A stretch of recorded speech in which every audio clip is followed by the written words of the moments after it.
Hello. So all my dogs need to be bathed. It's been snowy and it's been horrible.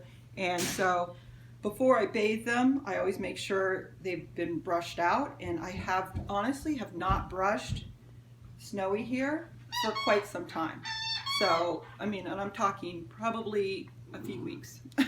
I've been focusing on another dog, brushing another two of them out, and now it's Snowy's turn. And I don't recommend that you go 2 weeks without brushing your dog because then you run into a lot of knots.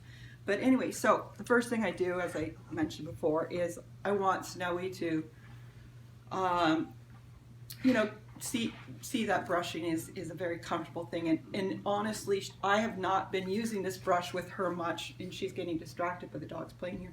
But I've been using this more with Sugar and Winnie, and she's just not been held by me that much because Sugar and Winnie have been more pushy about sitting on my lap. So she usually sits on somebody else's lap, and therefore she has not been brushed much because when they sit on my lap, that's when I like to brush them. So I just want her to start her out by just understanding that this is not going to be a negative situation for her by using this tool to see that it's actually kind of soft and nice. And as I say, because I haven't been working on her, she may actually be a little bit afraid of the tools.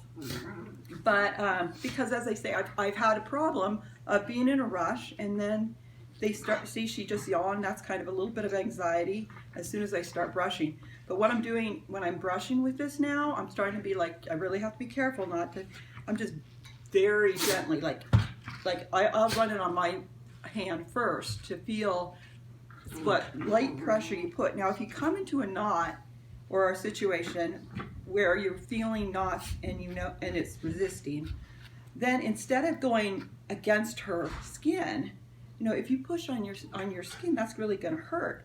So it's better to put your hand, the fur, like the longer fur, against your hand, and do it like this. And we work through a little bit at a time.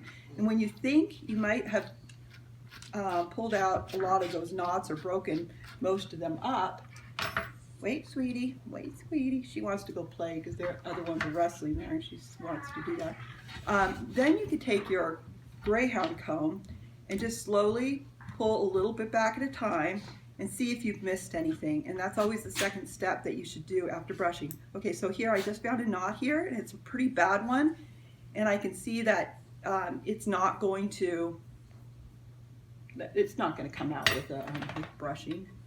So again, she's not really very good, this one, but she's not terrible either. So this is my lousy pair of scissors, and they're really crummy, but so I have to work a little bit of time. But I'm just gonna cut this little knot right out because it's just not a good knot. Another thing you can do, I don't have it here, but if you have thinning shears and you find a knot like that, you can cut with thinning shears, and then when you comb with the knot, it'll pull it out, but it'll take, because half the hairs will be cut, it'll pull the knot out without pulling really hard on her skin. So that's the whole thing, is that I'm going to tell myself, look, I don't have to do this whole dog in one sitting because she hasn't been done for so long. I'm not going to put her through that.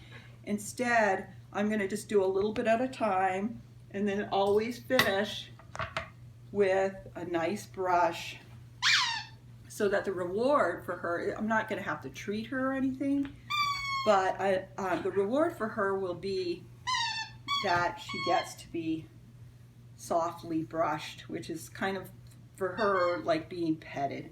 So I'll just do one little knot, and then I'll do more soft brushing than I'm actually doing uncomfortable knots. Because as you see, even though I didn't really pull on her skin there, as soon as I started taking out other tools to do the knot, she was sort of like looking at me because she really didn't want it, because I had, as I said, been in a rush, not being as gentle as I should have, and they started having negative associations. So whenever that happens, you have to pull back and say, okay, wait a minute, I'm not making this positive. I have to take more time to make this a positive thing. So as I say, with her, she's very docile, and the other dogs Sugar and Winnie have been more quick to jump on my lap, and therefore, because they're on my lap, I can more easily groom them regularly. And so, but yeah, she needs a nap. She's got stuff in her beard.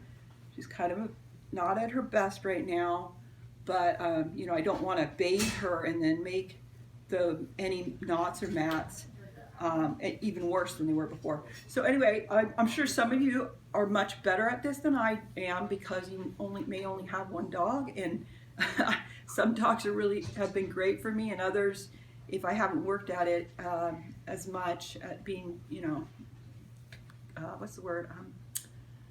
Going at it slowly and more carefully, you know, you just can't do this and be impatient with it, or you know, a sign that you're not really doing it quite right is if your dog is cringing every time you pull out a tool. So anyway, she's a very sweet girl, and she's very patient, and I need to give her a little more individual time, because she Winnie usually takes over. All right, thank you. I hope that helps.